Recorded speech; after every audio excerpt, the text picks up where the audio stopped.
Hello, good morning. मैं मधुकर, महिला polytechnic college, Kota commercial art से। आज हम इस ई लेक्चर में जानेंगे बराक आर्ट के बारे में। पहले जानते हैं बराक शब्द का अर्थ। बराक शब्द की खोज 17वीं और 18वीं शताब्दी में हुई। इसका प्रयोग कलाकारों की बजाय आलोचकों द्वारा ज़्यादा किया गया। यह एक पुर्तगाली वाक्यांश है, पैरोला बैरोका, जिसका फ्रेंच में तात्पर्य है अनियमित मोती। और प्राकृतिक मोती जो सामान्य और सतत रूप से विकृत हो जाता है, और इस तरह से इन्होंने उसे बराक मोती के नाम से जाना। दूसरा, इसको बराक शुरू में एक अपमानजनक अर्थ के साथ इसकी जातियों को रेखांकित करते हुए इस्तेमाल किया गया था।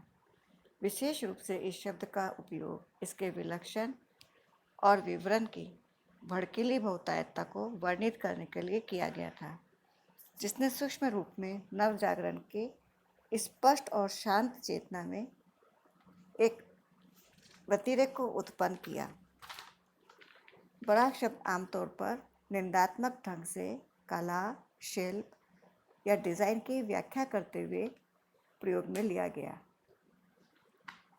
बराक शब्द यूरोप में 16वीं और 18वीं शताब्दी के आरंभ में एक कलात्मक शैली है।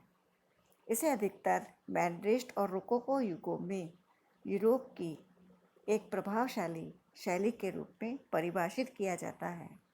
यह एक ऐसी शैली है जिसे गतिशील आंदोलन, खुली भावना और आत्मविश्वासी अलंकार विद्या के रूप में जाना जाता है।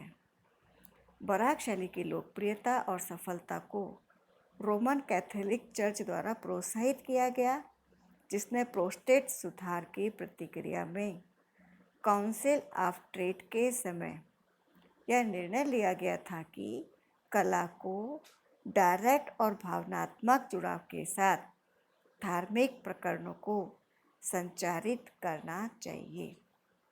अभिजात्य वर्ग ने बराक वास्तुकला की नाटकीय शैली और कला को प्रभावित करने और विजयी शक्ति के रूप में अभिव्यक्त करने के माध्यम के रूप में जाना। बराक शैली की सुंदरता 16वीं शताब्दी की मैनरिस्ट कला की विलक्षण और बौद्धिक गुणवत्ता से जानबूझकर एक इंद्रिय की सुंदरता की ओर मुड़ गई। इसने एक प्रतिमा विज्ञान को डायरेक्ट, वास्तविक और नाटकीय रूप से प्रस्तुत किया। बराक कला को एनिबेल कैराकी और उसके चक्र में एक खास और वीरतापूर्ण प्रवृत्तियों के साथ में चित्रित किया गया था। चित्रकला में बराक मुद्राएं मैनरिस्ट मुद्राओं की तुलना में अधिक भावपूर्ण हैं, कम रहस्यमय हैं और गूढ़ हैं।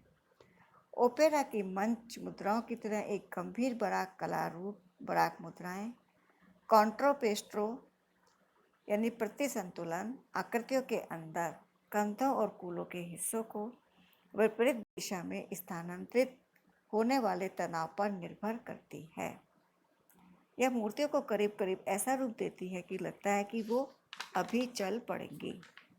चित्रकला में बराक कितना महत्वपूर्ण है, यह इस तथ्य की व्याख्या के विवरण पेरिस के लग्जमबर्ग महल में मैरी डे मेडिसी के लिए पीटर पॉल रूपेंस द्वारा चित्रकला की श्रृंखला में प्रदान किए गए, जिसमें एक कैथोलिक चित्रकार ने एक कैथोलिक संरक्षक को राजशाही की बराक युग की अवधारणा, आइकोनोग्राफी, रंगों का प्रयोग और संरचना के साथ स्थान और गति के चित्रण के साथ संतुष्ट किया।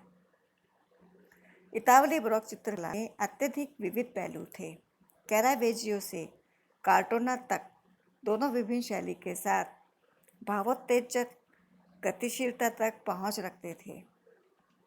बराक रचना सेंट मारिया डेला विक्टोरिया में कारमोरो पूजा स्थल के लिए बेर्निनी का सेंट टेरेसा इन एक्सटेसी है, जो वास्तुकला, मूर्तिकला और थिएटर को एक बड़ी भूमिका के लिए जोड़ता है।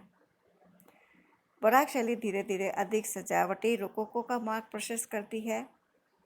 बराक कला की तीव्रता और तत्कालिकता और इसके व्यक्तिवाद और विस्तार, जिसका अवलोकन कपड़े और इसकी सतह की बुनावट जैसी चीज़ों में किया गया है ने इसे पश्चिम कला का सबसे सम्मोहक काल बताया। 17वीं सदी के डच गोल्डन युग की चित्रकला में उत्तरी यथार्थवादी परंपरा के बाहर एक अलग कला का विकास हुआ, जिसमें बहुत कम धार्मिक कला और बहुत कम इतिहास की चित्रकला थी। ओके, आज हमने जाना बराक चित्रकला के बारे में। Thank you.